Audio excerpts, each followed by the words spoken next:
Muy bien, muy buenas tardes a cada uno de los presentes.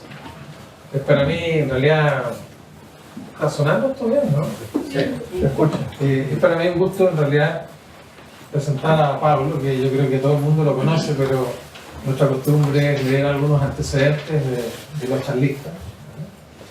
Y bueno, el profesor Pablo Donoso es profesor titular del Instituto de Bosque y Sociedad de esta facultad. Él es ingeniero forestal de la Universidad Austral de Chile, titulado en el año 1988, máster en ciencias en el año 1998, dice 88, y 98 y máster, y doctorado en el año 2002 en la Escuela de Ciencias Forestales y Ambientales de la Universidad Estatal de Nueva York. Posee más de 70 publicaciones científicas en revistas nacionales e internacionales, ha publicado o editado 4 libros, ha sido patrocinante de casi 30 estudiantes de pregrado y guiado 7 tesis de posgrado, doctorado y magíster. Y dicta cursos de silvicultura de bosques nativos a nivel de pregrado, como también de posgrado en la Universidad Austral de Chile. Actualmente dirige un proyecto Fondesit de silvicultura de densidad variable en renovables de coihue mixtos, uno de CONAF sobre recuperación de bosques degradados de los tipos forestales siempre verde y coihue raulitepa, y está terminando un proyecto FONDEF en plantaciones de raulí y coihue. Además ha liderado en los últimos años un equipo de la Universidad Austral de Chile para trabajar con la empresa Maciza en la recuperación de 1.300 hectáreas de bosques nativos, sustituidos por plantaciones de especies exóticas, especialmente en la región de los ríos. Y es co-investigador de otros proyectos en silvicultura especialmente. Uno de los temas principales es también la silvicultura propietaria, de la cual tiene ensayos establecidos y rodales manejados en las cercanías de Valdivia y Purranque. Aparte de sus vocaciones técnicas, su preocupación principal es poder contribuir a cambiar el escenario forestal actual hacia uno donde los bosques nativos aumenten su relevancia social, ambiental y económica en un contexto de manejo forestal ecosistémico. Ese es un muy breve resumen de lo que es la historia científica, académica del profesor Donoso. Así que Pablo, muchas gracias. Sabemos que siempre estas presentaciones requieren, a pesar de que tú debes tener muchas, pero siempre requieren... Hay que partir de cero, requieren un nuevo... Yo me consta porque me dijo en varias oportunidades, ahora voy a hacer algo más de la presentación. Así que muchas gracias, Pablo. Gracias, Fernando. Bueno, la verdad que no sé si me tiene un cacho con el tema, porque son como demasiadas cosas. O sea, uno manejo, lo otro restauración, y claro, yo soy de silvicultura, así que básicamente me voy a referir al tema de silvicultura, que es una herramienta importante del manejo forestal, ¿cierto? Pero no voy a referir mucho a lo social y lo económico, que no son mi expertise, obviamente, pero la idea es entregar un barniz de cómo la silvicultura y el potencial silvícola de los bosques nativos se inserta en un contexto no solo social y ambiental, sino que también político, dentro del tema de la política forestal en Chile. Entonces, el desafío es tratar de hacer esto medianamente breve, porque me imagino que después hay espacio para preguntas y para discutir, ¿cierto? Y no me cae duda, aquí un montón de cosas, varias de las diapos pueden generar discusión, una discusión súper constructiva, me imagino, y obviamente hay muchas cosas discutibles, pero en definitiva cuando uno hace una presentación se alimenta obviamente de la literatura, ¿cierto? Y también de la experiencia personal. Así que, desgraciadamente, esto alguien se me llevó, así que tengo que ir pasando con el dedito aquí las diapositivas. Me voy a tener que estar acercando acá todo el rato. Pero bueno, lo primero, obviamente, siempre, y porque además esto tiene relación con lo ambiental, muy importante relación, ¿no es cierto?, es situar a los bosques nativos chilenos en su contexto mundial, global. Los bosques nativos chilenos son templados, es cierto, obvio, todos lo sabemos, incluyendo desde el norte de la zona mediterránea hasta el sur, hasta los bosques preantárticos de Lenga. Pero dentro de los bosques templados tiene una característica especial, que son bosques costeros, con mucha influencia costera y en consecuencia muy lluviosos también. Entonces por eso son los bosques templados costeros lluviosos. Los temperate rainforests, que le dicen en inglés. Y después de la superficie extensa esta que está en el noroeste de Estados Unidos, que tiene las mismas características, es decir, que son bosques templados lluviosos costeros, esta superficie, principalmente en Chile, como saben, me imagino todos, también en parte de Argentina, es la segunda más grande del mundo en términos de bosques templados costeros lluviosos. Otras superficies importantes están, por ejemplo, en el hemisferio sur, en la isla de Tasmania y en Nueva Zelanda, también la isla de Nueva Zelanda. Ese es el contexto general donde están los bosques templados de Chile. Ahora, otro elemento muy importante, aquí yo no voy a hablar, como les decía al principio, mucho del tema ambiental, pero esta sola diapositiva releva en el fondo la importancia ambiental de los bosques nativos chilenos. Los bosques, aparte de esa característica especial de ser bosques costeros lluviosos, templados, están considerados precisamente estos bosques que están en la zona centro-sur de Chile, particularmente, digamos, desde la quinta región hasta la 11ª región aproximadamente, undécima región, están considerados como uno de los 25 focos o puntos calientes, hotspots, como le dicen, de biodiversidad a nivel mundial. Y si se fijan, muchos de esos puntos están en esta banda tropical acá.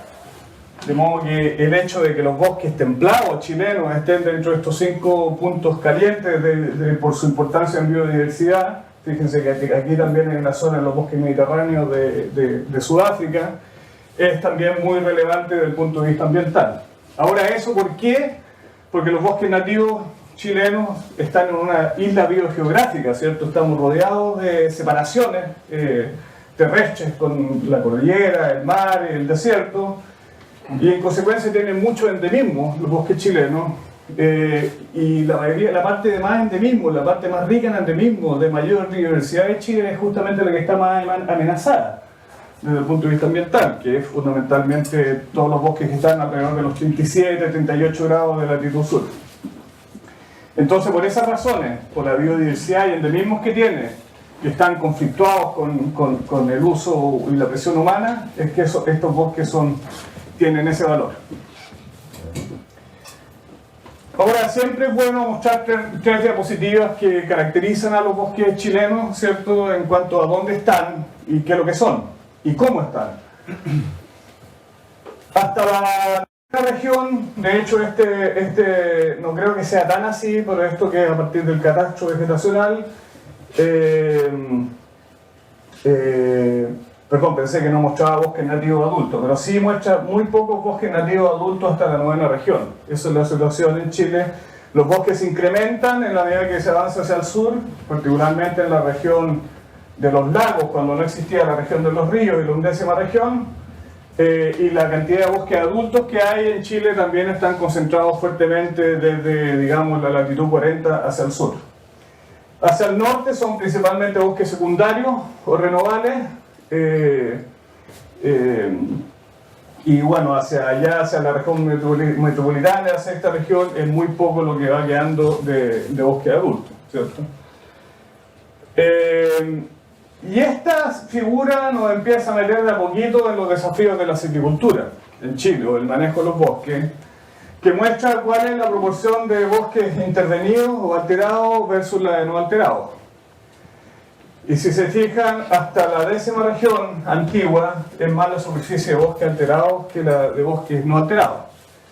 De modo que esto ilustra que aquí en los bosques alterados siempre va a haber probablemente alguna actividad relacionada con restauración o recuperación de algunos atributos de los bosques que están perdidos.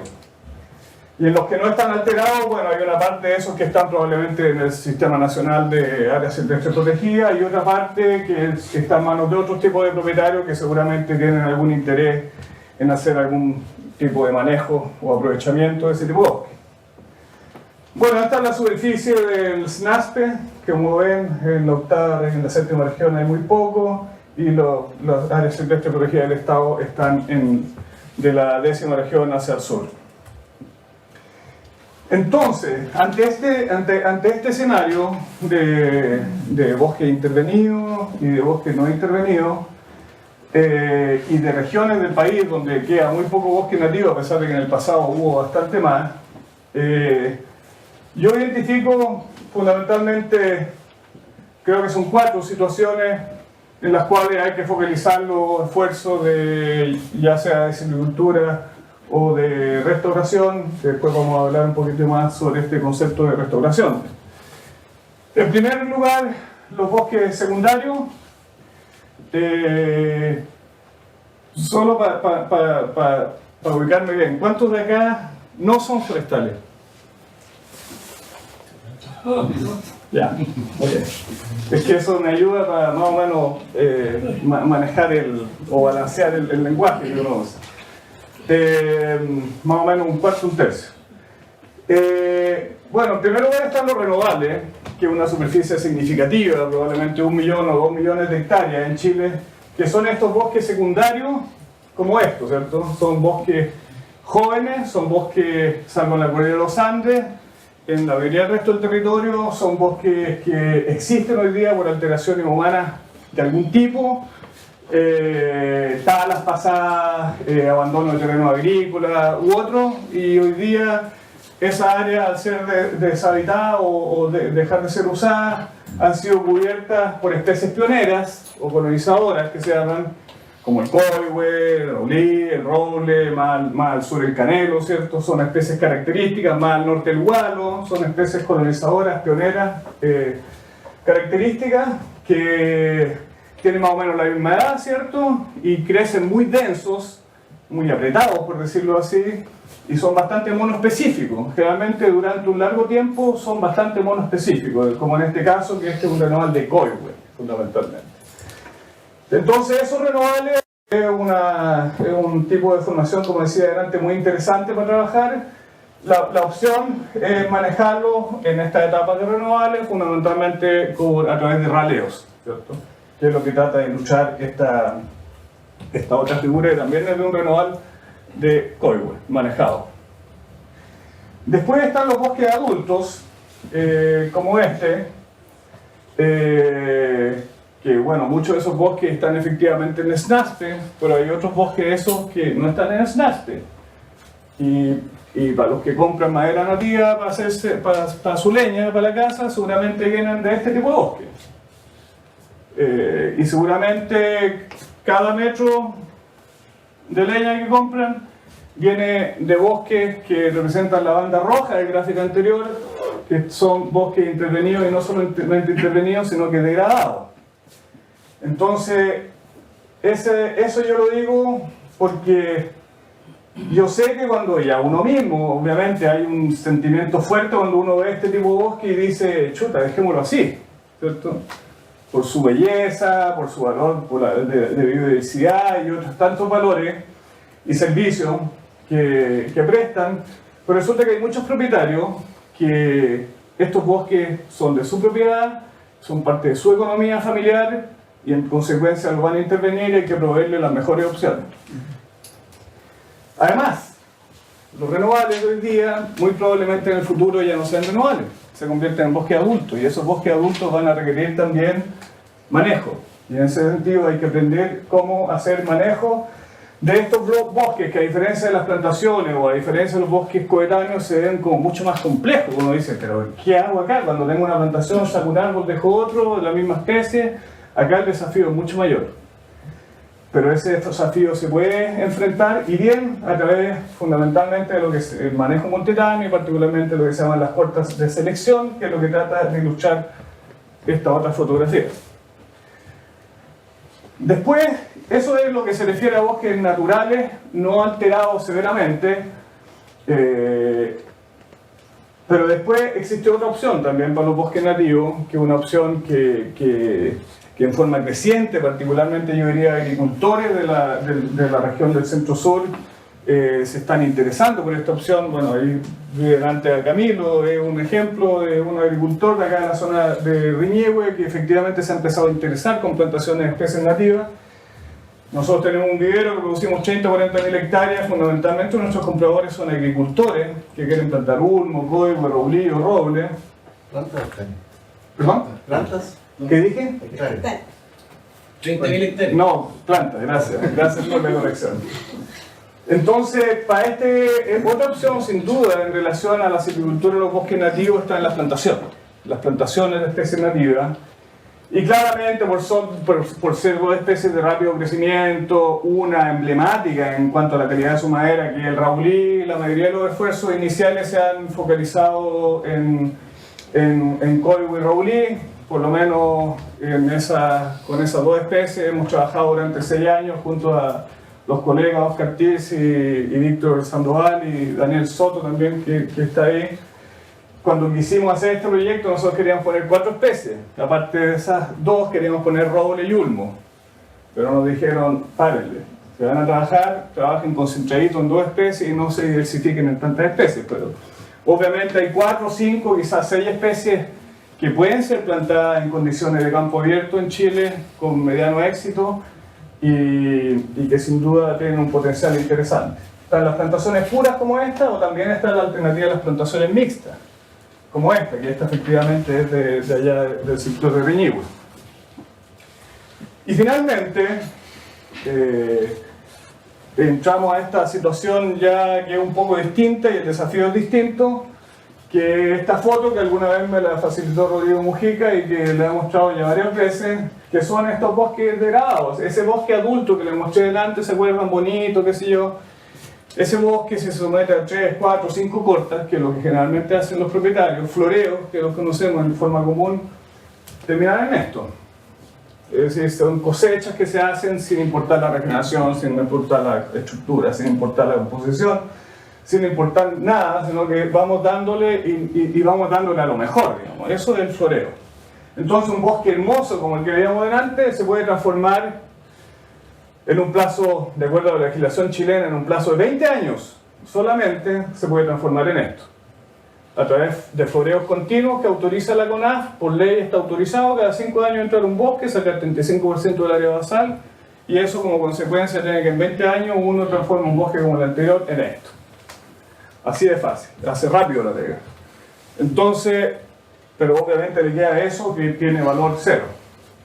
Entonces, en relación a ese tipo de bosque, está el desafío justamente de lo que en términos generales se conoce como restauración, que aquí se muestra un caso donde en un bosque degradado estamos preparando las fajas para hacer plantaciones con roblí y coigüe, y que por lo mismo, al plantar especies como roblí o coigüe, que el propietario va a tener un interés económico con ellas, nosotros no estamos pensando en restauración en términos generales.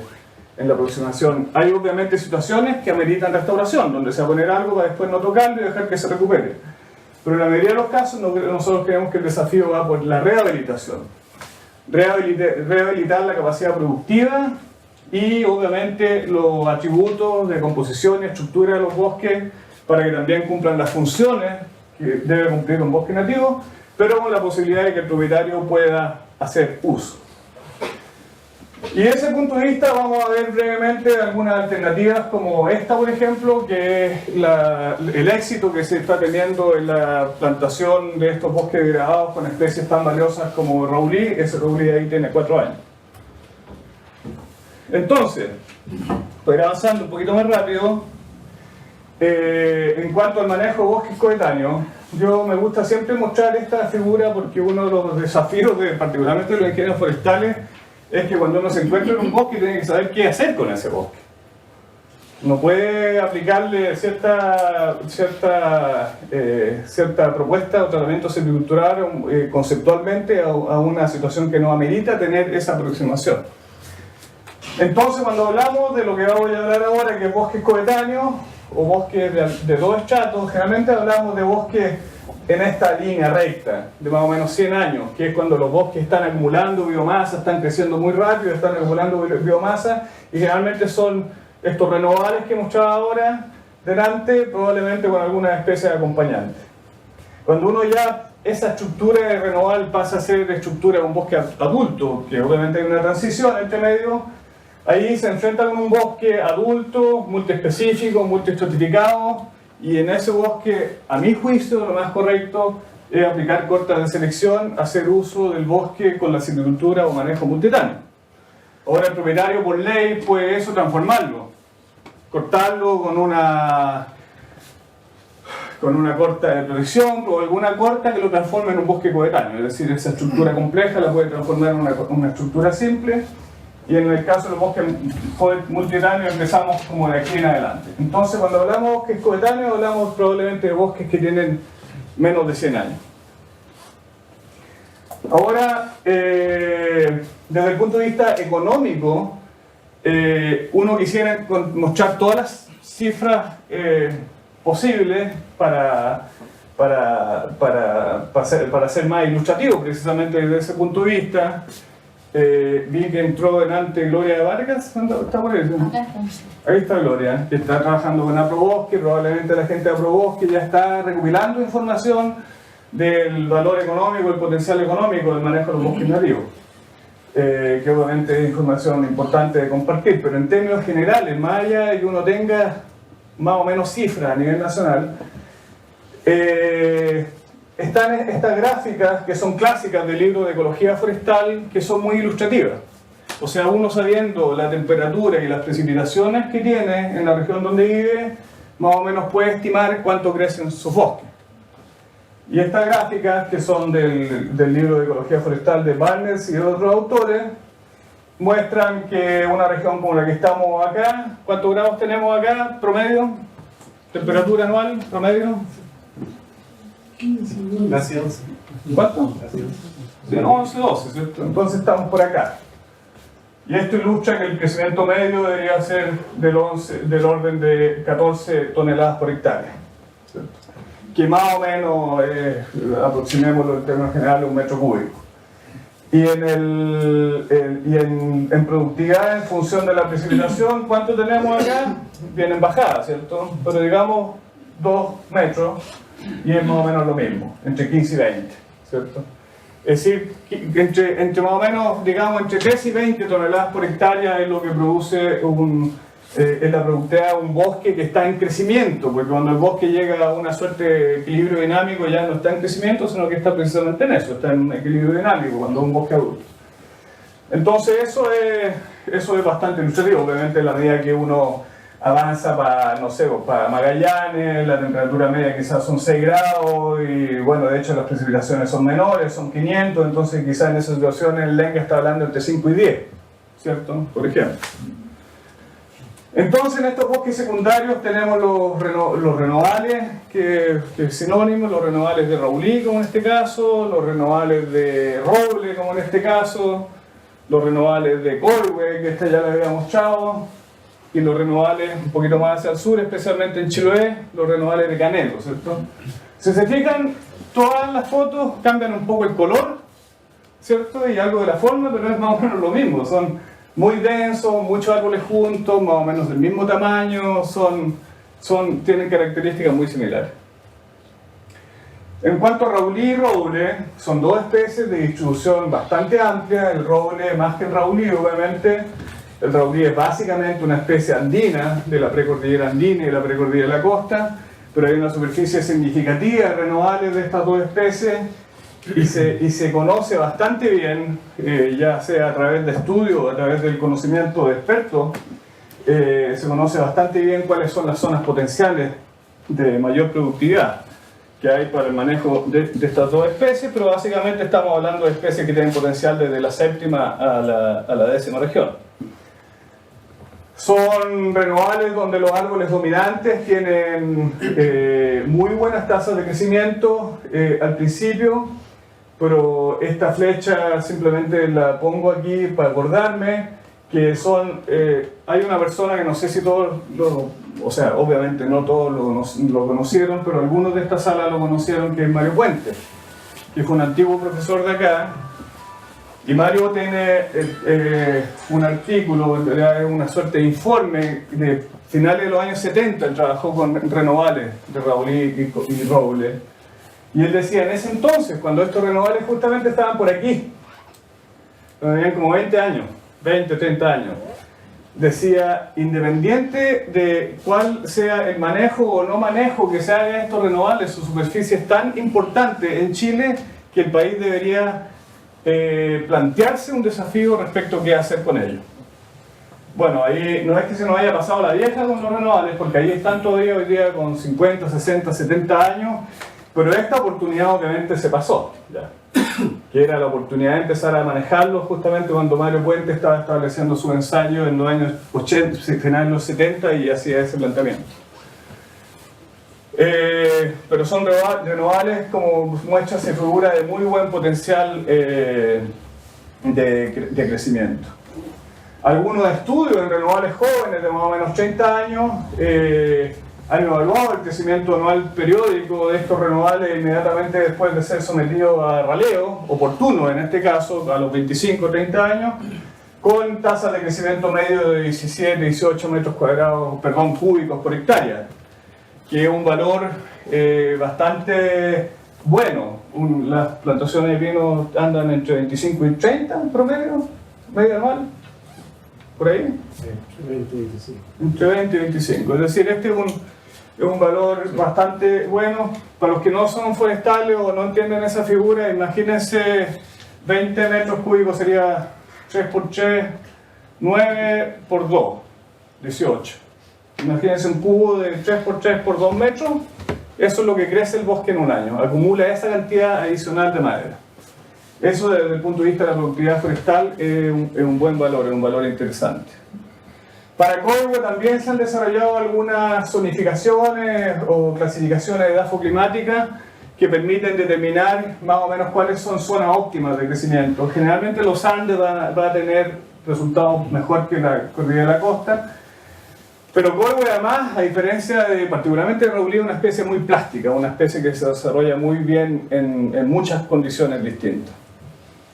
Y para Coihue, evaluaciones que se han hecho tanto en la cordillera de la costa como en la cordillera de los Andes, en renovables también jovencitos de 20, 25 años de edad, reflejan que después de aproximadamente los 20 años, estos renovables, como esos densos que les mostré 2 veces en la fotografía, empiezan a tener crecimiento en volumen de 20 metros cúbicos de hectárea año, que como decíamos recién es una cifra bastante alentadora. Pero resulta que estos renovables, en esta zona central, en esta zona centro-sur, digamos, generalmente son puros por un tiempo, pero incluso desde el principio a veces se establecen con otras especies. Y esta es una figura de Andrés Martínez, que es un colega que escribió un capítulo en el libro de silvicultura del año 99, que es muy ilustrativa, es muy bueno el dibujo. Yo no sé si lo hizo él o lo encargó, pero está muy bueno. Es un perfil vertical de estos que hacen los estudiantes acá muchas veces, me imagino en cursos de dinámica o a veces de silvicultura, que muestra cómo debajo del roble de 27 metros de altura dominante se establecen especies tan valiosas como el laurel o el lingue. Entonces, desde el momento que uno tiene un bosque de esas características, uno puede plantearse fundamentalmente 3 alternativas. Alternativa 1 dice, no, yo voy a esperar que mis robles lleguen a 35 centímetros y corto el bosque. ¿Qué pasa con los laureles y lingues? Se van a leña, seguramente. Para mi gusto es un crimen destinar laureles y lingues que tienen un potencial económico muy interesante, maderas de extraordinario valor. Todas las casas antiguas del centro-sur de Chile tienen pisos y ventanas de laurel y muebles de lingue, que pueden durar eternamente. Pero esa es una alternativa del propietario. Si el propietario quiere irse con esa alternativa, lo puede hacer. Otra alternativa es dejar, si es que es con manejar estos bosques conduciéndolos a que se transformen en bosques adultos. Y una vez que lleguen a bosques adultos tienen obviamente la opción de ser manejados con corte de selección. Y una tercera opción es manejarlos de una forma tal, que se llama corta de producción diferida, a través de la cual se logre alcanzar robles de grandes dimensiones, pero al mismo tiempo laureles y lingues de dimensiones comerciales, de modo tal de que se haga un aprovechamiento más integral del bosque. Entonces estos bosques mixtos son realmente, para mi gusto, aparte de que son lindos, yo encuentro que desde el punto de vista de la silvicultura el manejo son sumamente interesantes y el desafío es bien bonito. En la mayoría de los tipos forestales del centro-sur de Chile tenemos estas especies acompañantes. En el norte, donde están los bosques renovables de roble igualo, está el peumo, está el quillay, hay otras especies. En el tipo forestal roble raulicoide, que es el que mostraba recién, está el laurel, está el olivillo, está el ulmo, está el lingue, está el mañío de hojas largas especialmente, ¿cierto? El coigüe ribitepa, que es un tipo forestal más cordillerano, está el mañío, la tepa, el trego, también pueden haber otras especies, dependiendo, especialmente para más al norte, hacia la zona Mayeco. Y en el siempre verde, bueno, ahí obviamente es el bosque más diverso que tenemos en esta zona, hay una serie de especies acompañantes. Hay un trabajo muy bonito de estos dos autores, Alicia Ortega, colega aquí de la facultad, que muestra cómo se estratifican estos bosques, que es lo mismo que mostraba en la figura. Los robles o los notofagos dominantes, ¿cierto? Y abajo, en el estrato inferior, están estas otras especies de acompañantes. Son bosques claramente biestratificados, que están en dos estratos.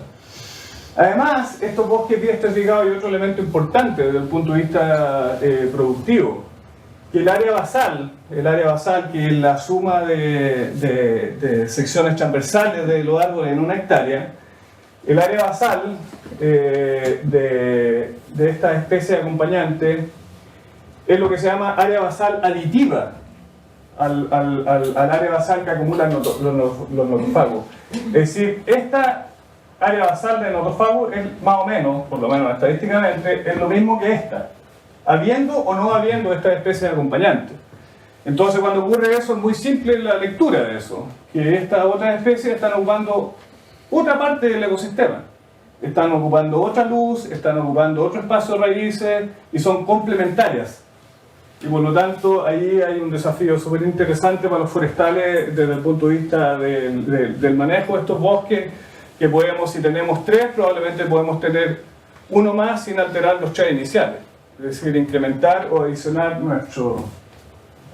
Ahora, hoy día, estamos con estos renovables de 50, 60, 70 y quizás 80 años en algunos casos. Y está muy en boga la discusión de si acaso estos renovables responden al manejo. Y a mi juicio es una discusión que obviamente hay que colectar los datos y informarse bien si acaso responden o no responden. Pero no solamente la pregunta es si responden o no responden esos robles que están ahí. Lo importante es que sigan creciendo, digamos, y de hecho siguen creciendo porque van a llegar potencialmente a 1 o 2 metros. Pero además la pregunta para hacerse, a mi juicio, es, bueno, si es que están acompañados con estos laureles, lingue y otras especies, ¿basta solamente tomar la decisión en función de saber si los robles responden o no responden? ¿O es un poquito más complejo? En primer lugar, un estudio muy preliminar que hicimos con Daniel Soto hace un tiempo atrás ilustra que sí responden. Aunque tengan 50, 55 años, sí responden. Y no, eso está comprobado no solamente acá, sino que hay literatura internacional que refleja lo mismo. Entonces, eso es una primera respuesta, que sí responde. Entonces, para este tipo de bosques, como decía, una alternativa del propietario es cortarlo al tiro cuando el roble esté maduro. Otra alternativa es esperar que tener estos bosques bien estratificados para aprovechar todas las maderas que hay adentro, o también la alternativa es convertirlo en bosque multitáneo. Pero a través de estas cortes de producción diferidas, nosotros hemos hecho algunas estimaciones que permiten visualizar que se triplica el volumen aserrable, se obtiene volumen debobinable o de mayor valor también para varias especies, y es la opción que tienen las especies acompañantes. Los laureles, los lingues, los olivillos, los ulmos no tienen otra opción productiva en este país si no empezamos desde ya a pensar justamente en este manejo de 2 estratos o en el manejo multitáneo. Y obviamente además permite trabajar con diámetros interesantes, que yo sé que muchos socios de Aprobosque están conduciendo el manejo hacia esto, digamos, hacia tener valores, volúmenes como diámetro objetivo, exacto. Bueno, ahora en relación a la plantación en notofagos, que es otro tema, me voy a apurar un poquito, sí. Coigüe, yo les decía, una especie muy plástica que crece muy bien en muchas situaciones, y estas par de gráficas sencillas muestran que en general es muy parejo en distintos rodales, plantaciones que nosotros evaluamos en la 10ª región antigua, en la actual provincia de Valdivia. El crecimiento de coigüe es muy rápido, y básicamente lo que muestra esa ecuación aquí arriba, y la siguiente es que Los árboles crecen en promedio, buenas plantas de coigo plantadas crecen en promedio 1 metro al año en altura, 1 centímetro en diámetro. Eso es como así, regla de dedo gordo, digamos. Sin embargo, uno puede aspirar a más que eso.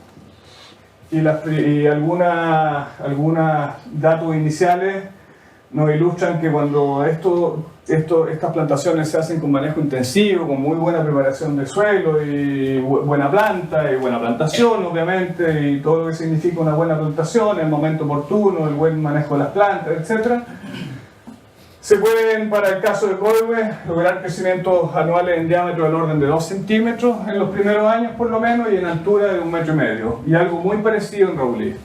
Es decir, con plantaciones con muy buena planta y buenas características se pueden lograr crecimientos iniciales de 2 centímetros al año y 1,5 metros en altura. Esos son algunos datos iniciales ilustrativos. Esta es una de las plantaciones justamente que tuvo un crecimiento inicial como el que mostré recién. Son plantaciones de Raulí. Esta foto la sacaste tú, Fernando, de hecho, o eres tú el que está ahí, no sé. Yo la sé. Pero eso fue hace 2 años, tenía como 11, 12 años, ¿cierto? Eso tiene 14 años. Ahora tiene 14, esto fue hace como 3 años atrás. Exacto. En que, bueno, hay silvicultura intensiva y poda, etcétera, para obtener madera de muy alta calidad. Lo mismo para coigüe, se puede obtener, hay algunos desafíos silviculturales adicionales en coigüe, pero lo mismo, se puede obtener madera de muy alta calidad en rotaciones más o menos relativamente cortas de esta especie. Aquí cerquita tenemos una plantación de 35 años de edad aproximadamente, donde ya hay coigüe de 50 centímetros de diámetro. De modo que hay varias evidencias que ilustran que efectivamente es posible hacer crecer rápido las plantaciones con esta especie. Esta es una plantación riñigüe justamente, Camilo, esa es la que está a la izquierda. Eso es cuando tenía esa plantación del orden de 22-25 años. Y estos son los crecimientos de esa plantación de riñigüe. Los crecimientos iniciales reflejan que cuando esta plantación alcanzó 10 años, una plantación hecha con 2.500 árboles por hectárea, ya empezó a tener más de 20 metros cúbicos por hectárea año en crecimiento. De modo que hay una serie de datos que reflejan el potencial de estas plantaciones. Ahora, obviamente, ese potencial alto es con silvicultura intensiva. Hay plantaciones, las más antiguas de Chile tienen el orden de 50 o 60 años, y esas plantaciones que se sacaba la planta de la orilla del camino y se plantaba y se dejaba ahí a que siguiera su rumbo solo nomás, eran plantaciones que probablemente, bueno, como esas justamente, que hoy día tienen 50 o 60 años y recién tienen diámetros cosechables. Pero si uno le empieza a agregar una silvicultura sitio específica, con producción de planta de calidad, etcétera, como se hace con otras plantaciones de especies exóticas, por ejemplo, uno puede, nuestra hipótesis inicial cuando iniciamos ese proyecto que mencionó Fernando es poder lograr rotaciones de 25 a 28 años. De acuerdo, todavía no tenemos rotaciones de esa edad, pero nuestros resultados ilustran que en algunos casos sí es posible llegar a eso, obviamente haciendo los raleos que corresponda en el tiempo que corresponda. Hay algunos cálculos iniciales,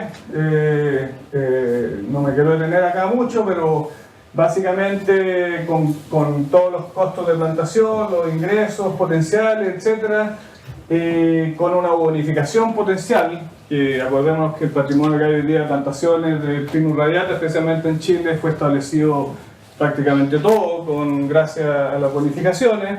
Entonces hay que también pensar en ese escenario de plantaciones de especies nativas con bonificación, que bueno, que muestran algunos resultados preliminares, que en algunos casos sin bonificación no sería rentable, con bonificación sí sería rentable, pero en la mañana estuve discutiendo con un colega y me dijo que él consideraba que esto estaba subestimado, pero bueno, es sin duda un tema importante el hablar de la economía de estas plantaciones. Yo, como ustedes saben, no soy economista, de modo que sería muy interesante que economistas forestales se empezaran a meter en estos temas de forma más profunda, trabajar con esos costos, con esos ingresos, con distintos escenarios, etc.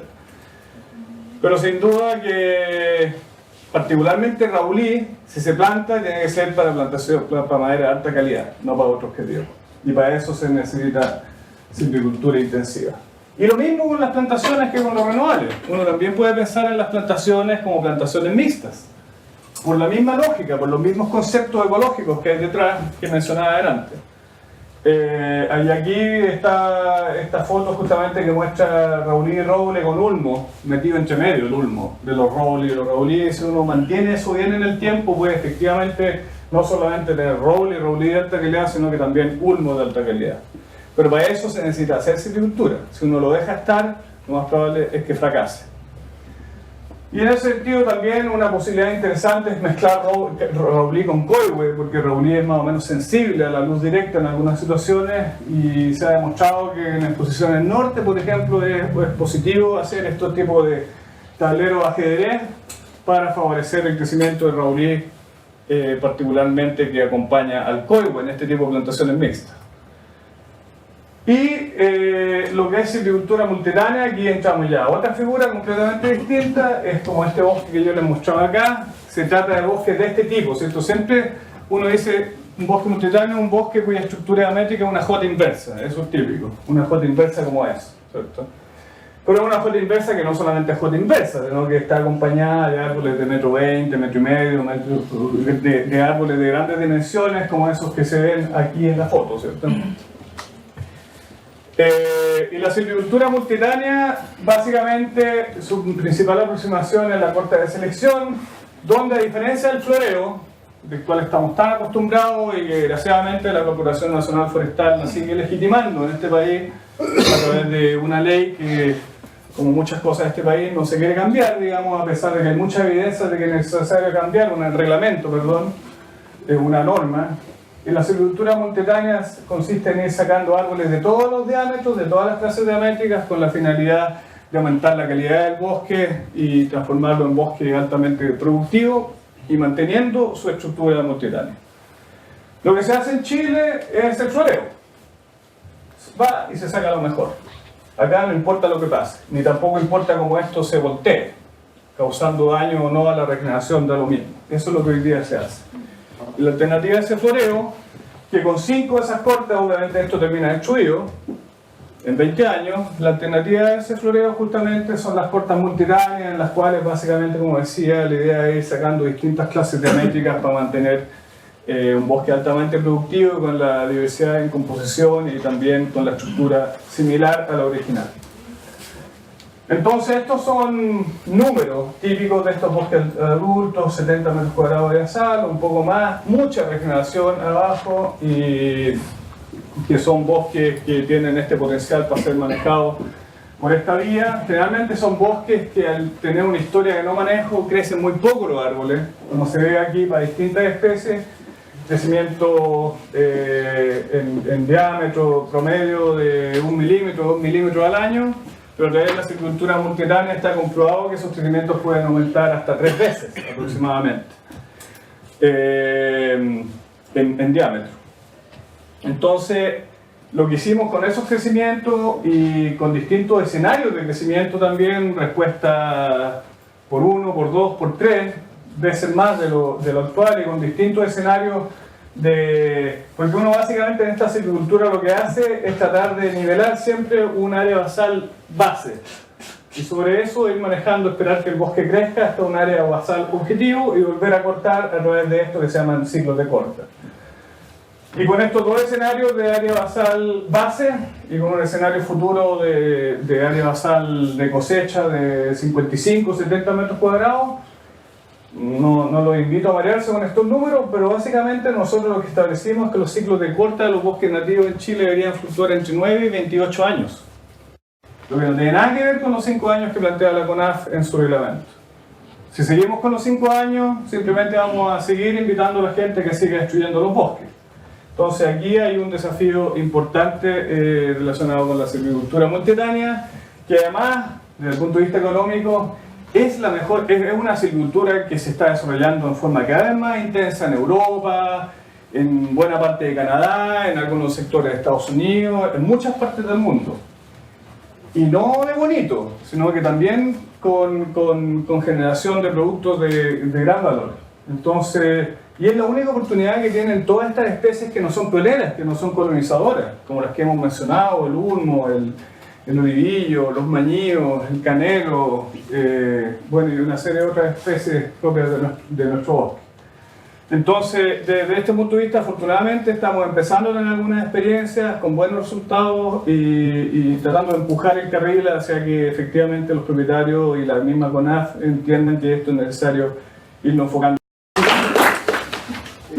Muy bien, tenemos tiempo para preguntas. El micrófono. Si alguien ¿Tienes agüita? tiene una pregunta, comentario. Voy a ir a buscar agua. Voy a ir a buscar. No quería agua. No me importa. Yo te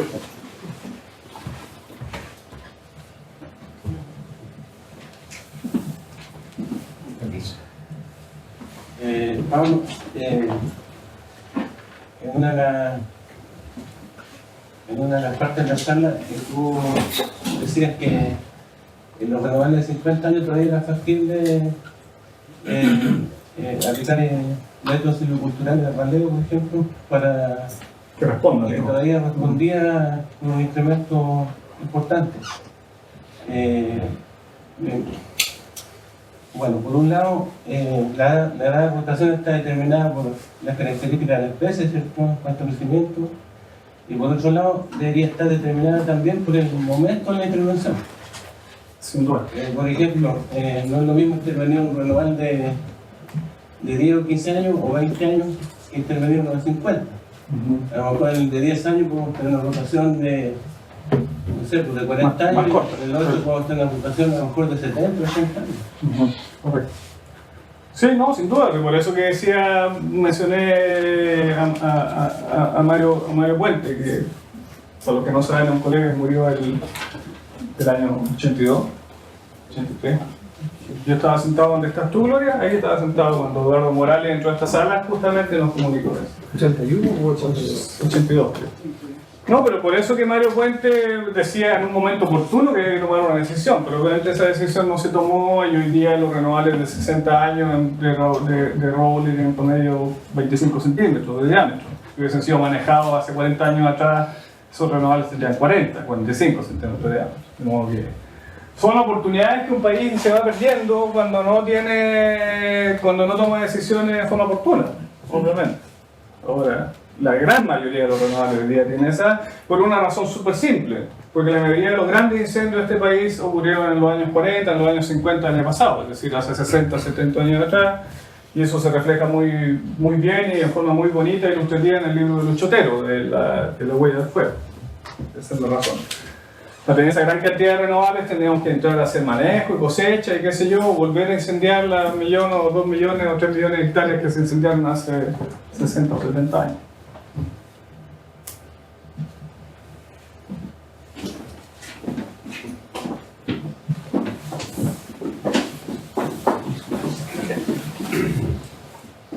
Hola, quería pedir tu opinión con respecto en este escenario que estamos viviendo con sequías cada vez más severas, aquí la sequía cada vez más fuerte. Cuando tú hablas de buenas plantas, tú como silvicultor experto, ¿piensas que debería siempre privilegiarse el germoplasma o la semilla del mismo lugar o promover germoplasma de lugares donde vengan o semillas de lugares que vengan de poblaciones que sean, por ejemplo, de más al norte? ¿O tú piensas que siempre se debe restaurar o recuperar bosques con germoplasma del mismo lugar de donde está haciendo estableciendo plantaciones de especie nativa? ¿Piensas que debería haber ni? Sí, súper buena pregunta, Teresa. En primer lugar, yo no soy especialista en producción de plantas. El especialista en producción de plantas nativas acá es Bernardo Escobar, que es la persona que más sabe de producción de plantas nativas en Chile. Y en segundo lugar, no soy genetista, el genetista los que veo acá es Fernando. Así que probablemente no soy la persona que tenga la mejor respuesta para eso, pero yo creo que sin duda que... O sea, yo te voy a decir una cosa nomás que a mí me impresionó, y lo digo con absoluta honestidad, me impresionó a finales de febrero. Yo aquí estoy a cargo de la gestión de un predio que se llama Yancahue, que es la cordillera, aquí cerquita de Valdivia, a los 200-300 metros. El canelo es una especie bien versátil, es pionera, pero también una especie que regenera bajo el bosque, en los bosques sempreverde regenera mucho. Y yo te juro que en finales de febrero, en bosques bien conservados de Yancahue, con regeneración de canelo, los canelos parecían un ejército. Al final estaban todos flácidos, con el moño caído y las hojas completamente caídas. Vino una lluvia más o menos buena por ahí como el 5, el 7 de marzo que los salvó. Y yo te digo, realmente los salvó. Porque hoy día uno va a esos mismos bosques y muchos se recuperaron y otros simplemente capotaron, murieron. Canelo, ¿te fijas? Entonces, simplemente eso lo digo porque aparte que realmente me impresionó en verano ver eso, yo, si hubiese esa sequía, si hubiese alargado hasta finales de marzo, yo les aseguro que la mortandad de canelo regenerando en esos bosques habría sido pero impresionante, impresionante. Y yo creo que vamos a empezar a ver ese tipo de cosas, si esto sigue así o peor, como lo hemos visto durante los últimos 4 años. De modo que mi visión es que lo que hay que empezar desde ya es hacer ensayos. Ensayos, lo que antiguamente se llamaban ensayos de procedencia, ¿cierto? Pero antiguamente los ensayos de procedencia se hacían no tanto pensando en el cambio climático, se hacían pensando en que, bueno, si sacamos una especie de más de la cordillera, lo plantamos a media altura, quizás como es más resistente y tiene una serie de atributos, quizás se comporta mejor y crezca mejor. Esa era básicamente la lógica. Ahora yo creo que esa lógica tiene que complementarse con este desafío, que es que, o sea, lo que pasa es que a mí este país me da un poquito de pena de repente porque nunca nos enfrentamos, nunca prevemos las situaciones a futuro. El Estado de California, no sé si ustedes han visto la noticia del Estado de California, ha tenido una sequía pero severa durante los últimos 4 años y ahí se tomaron medidas del sector público y del sector privado para reducir un 20% el consumo del agua. Es una política de largo plazo, aceptada por el sector privado y el sector público. ¿Sí? Y obviamente muchos hoy día en Estados Unidos tienen mapas de los potenciales, y yo digo Estados Unidos porque conozco un poco más allá, pero me imagino que en Europa también tienen mapas de los potenciales movimientos de especies en el territorio. Y obviamente aparte del tema de la naturaleza de las especies, los bosques, cómo se distribuyen y cómo se van a distribuir a futuro, está todo este tema vinculado a la silvicultura y el desafío que tenemos de seguir produciendo madera y papel para el mundo y fibra, ¿cierto? Ese es uno de los temas esenciales de los forestales. Entonces ahí tenemos que incluir también lo que dices tú, empezar a hacer plantaciones, quizá de aquí a 50 años más, una de las mejores especies de Nothofagus para esta región va a ser el gualo, quién sabe, o 100 años más, quizá el gualo va a tener excelentes condiciones de crecimiento similares a las que hay hoy día en la 7ª región. Y si hay proyecciones de que efectivamente la temperatura va a aumentar y las precipitaciones van a disminuir, o por lo menos las precipitaciones en particular van a disminuir, esos ensayos yo creo que habría que empezarlos a hacer ya. Y adelantarse a eso, no encontrarnos a futuro con que, chuta, lo que nos pasó. Y qué lástima que no sepamos cómo podemos enfrentar esos desafíos venideros. Y la otra pregunta que quería hacerte es más puntual sobre ese diseño de ajedrez que mostraste donde combinaba Rowley y Cornwell. Sí. ¿Por qué así? ¿Por qué esa cantidad de individuos y dispuestas personas? ¿Es un ensayo que se le ocurrió? Es un ensayo al que se le ocurrió un ex profesor de acá, que es Rubén Peñalosa. Pero nosotros cuando empezamos el Fondef que mencionó Fernando que estamos terminando ahora, ya esa orientación tenía como 4 o 5 años y nos llamó la atención y le empezamos a sacar el jugo. Como es una de las pocas experiencias de ese tipo que hay, dijimos, además que había una persona en la empresa en ese momento, en el túnel de Barranco, un colega también de acá, Lucho Molina, que aparte de ser súper buen amigo, el gallo con las puertas abiertas, dijo, oye, por favor hagan algo acá, y lo discutimos, a nosotros nos interesa saber más de esto, una persona súper positiva, y empezamos a estudiar eso. Entonces el diseño original nos lo hicimos nosotros, pero como estaba establecido y era único, 10 hectáreas con ese diseño, no es una superficie menor, empezamos a ver qué pasaba, y además una ladera así que tiene exposición norte, exposición sur, empezamos a ver qué pasaba con Raulí en la exposición norte respecto al coibo y qué pasaba con Raulí en la exposición sur respecto al coibo. La conclusión fue que el coibo facilita el crecimiento del Raulí en la exposición norte y compite con el Raulí en la exposición sur. Eso fue. Ahora, desde el punto de vista productivo, puede ser interesante esa opción, pero habría que evaluarla porque las plantaciones mixtas obviamente son un poquito más complejas que las plantaciones puras. ¿cierto? Porque ya tiene dos especies. Entonces, al hacer esto en pequeños bloques, quizás desde el punto de vista operativo, eso también puede facilitar el manejo. Yo quería hacer un comentario dado lo que la pregunta primera de Teresa respecto al tema del termoplasma. Además fui aludido por tu persona. Lo que pasa es que en esta cuestión, cuando uno está pensando en restaurar bosques, ¿no es cierto?, o plantar bosques, la primera cuestión que uno debe pensar, no hay que ser purista. ¿A qué me refiero con ello? Y a veces aparecen posturas en las cuales dicen, mire, ese es un sector que se quemó y por lo tanto uno debe plantar exactamente el material que proviene del vecindario.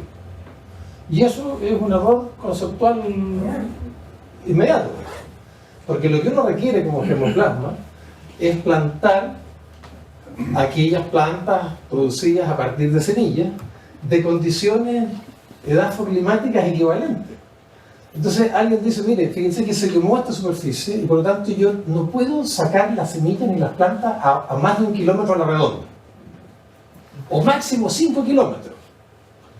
Bueno, pero si resulta que estamos en la cordillera 5 kilómetros para arriba, eso es mucho más distinto que 100 kilómetros hacia el sur. Entonces uno tiene que analizar en realidad cuál es la situación real y con un mínimo de sentido común, ¿no es cierto?, elegir el lugar donde va a colectar la semilla que sea lo más parecido posible a las condiciones en las cuales uno quiere hacer la actividad de plantación. Eso es lo que Lo otro que muchas veces ocurre es que el bosque que está en los alrededores del sector afectado es un bosque extraordinariamente degradado, ¿no es cierto? Y por lo tanto, si uno va a sacar material genético de ahí, es el peor material genético que uno puede sacar, ¿no? Entonces, esta cuestión hay que verlo con mucho cuidado, situación a situación, ¿no? Yo creo que eso es un tema que me parece muy relevante y yo sé que está dando vuelta. Y además está la variable del cambio climático que mencionaba. Por supuesto, ahora, desde un punto de vista de cambio climático, si yo tengo un problema hoy día y quiero restaurar bosques en la decimorregión, a mí no se me pasaría por la mente traer material genético de la otra región. O sea, es obvio que voy a tratar de sacar un material genético en la zona aledaña.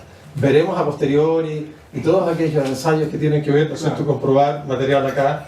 Eso será para el futuro. Si esta cuestión puede ser que en 10 años más empecemos con un problema de enfriamiento global y no calentamiento global, digamos. Ahí tiene la última palabra. Bueno, en 2 semanas más va a haber una presentación muy interesante que va a ser vía videoconferencia desde Canadá con Andrés Barola. Entre paréntesis, esto se está transmitiendo en tiempo real, y además están quedando todas las charlas, están quedando en red austral, digamos, en la página web de la universidad, así que se pueden ver las anteriores. Pablo, yo quería hacerte 2 consultas. Una, ¿por qué siempre, y en alguna oportunidad, recuerdo que andábamos juntos en San Pablo y yo te decía, este árbol no es el que necesitamos? Para que tengamos futuro en el bosque nativo tenemos que pensar, sí, para que tengamos futuro en el bosque nativo tenemos que pensar en diámetros más pequeños. Porque, y tiene mucho que ver con un cuadro que tú presentaste, digamos, que tiene que ver con las inversiones y la tasa de interés, cómo te pega, digamos, en el caso. Y pensando en la tecnología, que hay una evolución tecnológica muy importante en todo aquello que tiene que ver con el uso de la madera. Yo esto además no invento mío, porque eso lo escuché a un alemán hace como 25 años atrás, que está en la misma sala. Entonces, ¿por qué no pensar en silvicultura que apunta a diámetros no tan grandes, sino que diámetros menores, y pensar que tenemos tecnología que, como sabe, le puede cambiar el color? Uno siempre está pensando bosque nativo que sea duraminizado, ¿no? Pero no necesariamente. ¿Tú no crees que ahí puede haber una evolución importante? ¿Y que eso ha habido una evolución importante, yo me acuerdo cuando llegaron los Woodmeister a Chile, que acerreaban creo que 22 centímetros para arriba, cuando nunca se había visto eso, antes era todo de 25 para arriba. Claro. Ahora yo creo que hay oportunidad para todo. Obviamente el mayor valor del manejo de los bosques multitanios justamente está en maderas de grandes dimensiones, digamos, que ya sabemos que tú, Víctor Gerding y otros más que veo acá, probablemente se acuerdan cuando en los años finales de los 80, 90 llegaban industrias con tecnología de los bosques tropicales a Chile para cosechar el bosque nativo, y bueno, al año estaban quebradas ya. ¿cierto? Entonces, obviamente que hay una evolución en el sentido de que hoy día efectivamente hay tecnología, y es muy bueno que haya tecnología para diámetros pequeños. Pero la silvicultura va a seguir proveyendo a través de sus distintas alternativas también madera de grandes dimensiones, de modo que de dimensiones, cuando uno hace silvicultura multitánea, es difícil que trabaje con dimensiones inferiores a 50 centímetros en los principales árboles que se cosechan. Entonces, bueno, yo no soy especialista en el tema y ahí justamente hay que no solamente ver el tema de tecnología, sino que también ver el valor económico. Lucho Molina, justamente, que nosotros sabemos esa historia con Daniel, en el Tume Carranco, exportó Raulí de Renovales a Argentina, de Renovales, y los vaporizaba para que tuviesen el color rojo del Raulí antiguo, del clásico. Y en Argentina, corrígeme si estoy equivocado, le dijeron, ¿saben que no lo vaporice más? Porque nosotros vemos los anillos de estos Raulíes y sabemos que no son Raulíes de bosque adulto, de bosque viejo, digamos, son de bosque joven. Así que mándalo así nomás. ¿Era así o no? ¿O en Australia? No, en Argentina. En Argentina. Pero sin embargo sigue habiendo demanda para madera de... hoy día hay demanda para maderas delgadas, para maderas blancas, para maderas rojas, para maderas de distintos colores. De modo que si la evolución económica o algunas situaciones dice que es mejor trabajar en rotaciones de 25 años que van a producir diámetros medios de 28 centímetros en vez de rotaciones de 40 años que van a producir diámetros medios de 38 centímetros, eso obviamente yo creo que amerita una evaluación y es una decisión en definitiva del privado. Pero, o sea, yo creo que están las opciones abiertas, esa es mi visión. Oye, y lo último me gustaría hacerle una pregunta a Enrique. Enrique, ¿qué crees tú debe reunirse de un punto de vista comercial para que efectivamente el bosque nativo pueda tener una oportunidad comercial interesante, posicionarse en el mercado, etc.? Por supuesto, o sea, de partida lo venía a escuchar justamente a Pablo para ver cómo lo estaban enfrentando el tema a futuro, porque no es solo una pregunta ¿para qué manejar? O sea, ¿cuál es el sentido último del tema? Más allá de los temas medioambientales y de los temas medioambientales, por el punto de vista económico, ¿a dónde vamos? ¿Qué queremos hacer? Y sí, yo creo que de partida hay que vender el producto, o sea, finalmente hay que venderlo, salir a colocarlo y que lo conozcan. El tema de lo que tú comentabas, voy a aprovechar de comentar, de las grandes dimensiones de los trozos. Hoy día en general la mayor tecnología está orientada a pequeños trozos, o sea, por tema de rendimiento, un diámetro 24, el que vuelan lo hace radar. O sea, eso es como está orientado a la mayoría, ojalá fueran todos, solamente van los diámetros 24, pero el promedio es donde funciona. Y las grandes dimensiones, hoy día lo que están haciendo con las maderas de color, que serían las tropicales, están ocupando al final las chapas, porque ocupan un terciado de álamo, por ejemplo, o un terciado de pino, y ponen solamente la chapa de color ahí. Yo estaba mirando este piso, hoy día ya no se hacen así. Hoy día lo que está llevando y que es una alternativa son los pisos de ingeniería, que es un terciado que ya tiene mucha mayor ventaja que la madera en forma natural, con la chapa de 2 milímetros de madera nativa, o madera tropical, la que tú quieras. Y este mismo piso lo puedes multiplicar por 10. O sea, tener el mismo piso de color que el que uno quiere. Con este volumen, digamos. Con este volumen, exactamente. Entonces yo creo que va a una combinación, o sea, de mezclar lo que hoy día tenemos en estas maderas de calidad que se pueden obtener en el futuro, por lo que tenemos hoy día los commodities, llámese los terciados de vino, yo siempre he tratado de pensar cómo hacemos que las pymes participen. Yo creo que está por el tema de ser, ¿cómo se llama?, utilizadores del bosque nativo, pero en el valor agregado último, donde pueden poner más y siendo no competidores de las grandes empresas forestales, porque están en otro igual creo, pero sí como clientes. ¿Me fijas? Aquí hay un montón de oportunidades, pero yo creo que también es importante, hay que salir a vender este tema.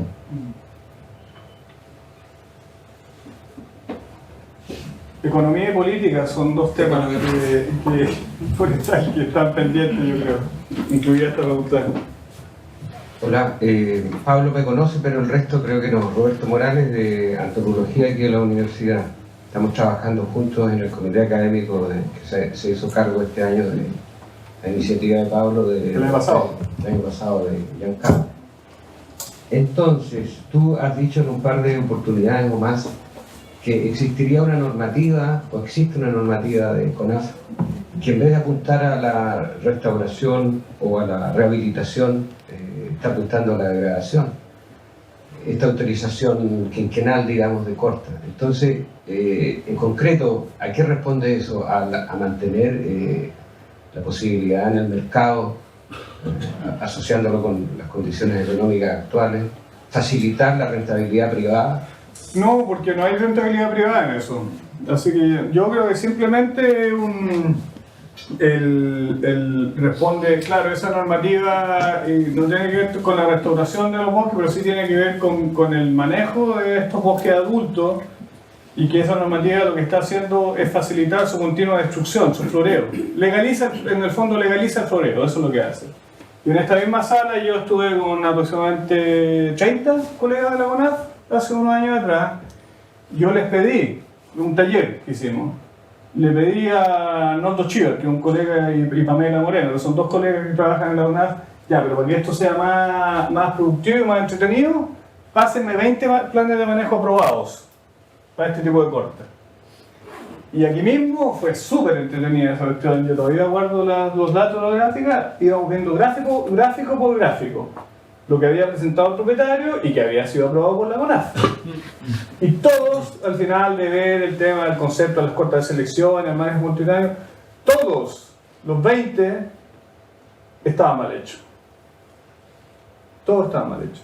Yo creo que la respuesta a qué responde eso es simplemente la incapacidad que en general tiene el Estado chileno para ponerse al día en materia legislativa, de reglamentos, de normas. Es lógico, el mundo es cambiante a nivel de la ciencia, es cambiante cada año, cada cuántos años, cada 5 años se modifica todo prácticamente a nivel científico.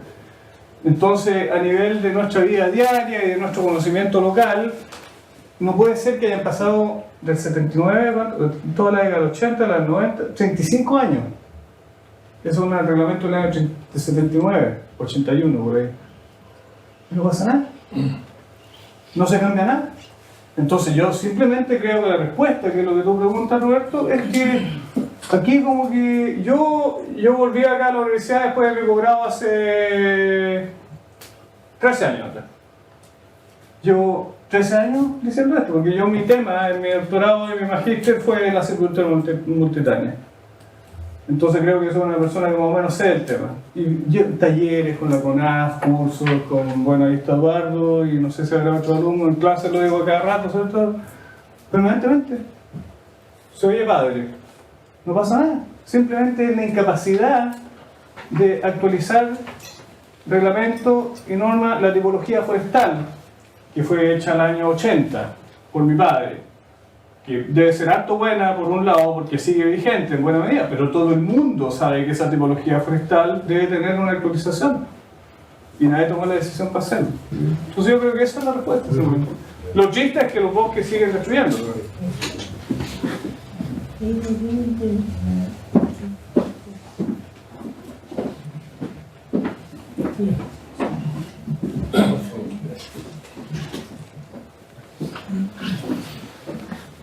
Gracias, yo veo que está todavía bastante orientado a la parte económica esta charla. ¿Qué vas a hacer para, por ejemplo, preservar tal o cual comunidad de especies?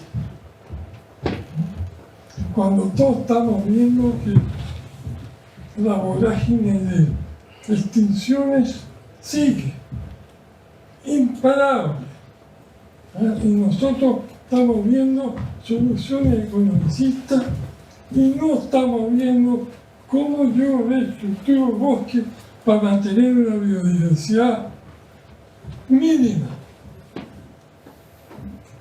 ¿Cuáles son los elementos estructurales y funcionales que se necesitan en el bosque para que las especies puedan sobrevivir? Entonces, si aquí hay estudiantes de recursos naturales nuevos, una carrera nueva, ¿qué han hecho ellos para enfrentar este problema? Bueno, don Roberto, Porque yo... van a tener que vivir, además, estrategias para tu conocimiento de las franjas, buffer, en torno a los parques nacionales, que no se ha hecho nada. Recuperar los incendios que han ocurrido en los parques nacionales, que van a seguir, Y van a aumentar. porque somos irresponsables con la naturaleza, somos incendiarios de la naturaleza. Y además porque están aumentando los incendios naturales en Chile. Natural, ya. Entonces, ahí hay una tremenda pega, pero nadie lo investiga. Mire, usted sabe, cuando trabajábamos en el CODEF en los años 90, cuál es mi visión al respecto. Yo, sin duda, que creo que aquí todo el tema de la biodiversidad y cómo se están perdiendo ecosistemas es un tema dramático. Yo lo que siempre digo es que mi contribución, o yo lo que intento por lo menos construir, es a conducir el manejo de los bosques hacia un manejo justamente de bosques que tenga más beneficios que solamente el beneficio privado de cuántas lucas saco, digamos. Desde ese punto de vista, una de mis motivaciones especiales por el manejo multitáneo justamente va por ese lado, porque son bosques más complejos, son bosques con mayor capacidad adaptativa, son bosques más diversos, son bosques más resilientes, etc. Y es una tendencia que en varias partes se está dando. Ahora, entonces, yo desde mi campo creo que esa puede ser mi contribución a la conservación. Ahora, por algún motivo extraño, yo no le hago clase a los chicos de conservación. Alguien parece que no quiere que haga clase en esa carrera. Yo encantado le haría clase para hablar justamente desde una perspectiva de conservación, que es el buen manejo de los bosques, es decir, ofrecer silvicultura multitánea en vez de continuar con los floreos. Obviamente es una contribución, creo yo por lo menos. Y creo que así como hay profesionales que deberían ojalá complementarse con uno y uno complementarse con ellos en temas económicos, en temas de política, en temas de legislaciones, reglamentos, obviamente creo que hay profesionales que están mandatados justamente a informarlo, por ejemplo a uno que está metido en el tema del manejo, decir, oye, modifica tu manejo un poquito para esta dirección, justamente porque con ese pequeño cambio se puede lograr, por ejemplo, una mayor conservación de especies. Un ejemplo, hay un colega, el José Núñez, que le hace clase de biodiversidad de fauna a los chicos de conservación, creo que segundo año. De hecho, acaban de estar ahora en Yancahue, en carpa, 2 noches pasando frío y lluvia, por lo que entiendo. Y él descubrió, creo que, o sea, no descubrió, sino que determinó, creo que 6 o 7 especies de anfibios. Y un tema que se está hablando hace mucho rato atrás es lo importante de que en la estructura de los bosques haya material leñoso muerto en el suelo. 90% de los anfibios estaban debajo del material leñoso muerto en el suelo. Entonces, en otro de mis rollos, que es los raleos de restauración en bosque secundario, una de las cosas que estamos tratando de hacer es promover el material leñoso muerto en el suelo, que en general no existe en los renovables. Entonces ahí yo me informé y otros me informaron de la importancia del material leñoso muerto en el suelo para la biodiversidad de anfibios. Y uno hace manejo de los bosques tratando de mantener un abundante volumen de material leñoso muerto. Entonces yo creo que cada uno tiene alguna responsabilidad desde su propia trinchera, digamos. Y por lo menos esa creo, o trato de que sea la mía. Y hay otros que deberían, vinculado al tema de la biodiversidad, dejar de pensar que la biodiversidad se logra mediante un discurso de que no toquen nada, porque ese discurso no va para ninguna parte. Y hay desgraciadamente colegas que tienen ese discurso de que no hay que tocar nada y esa es la única forma.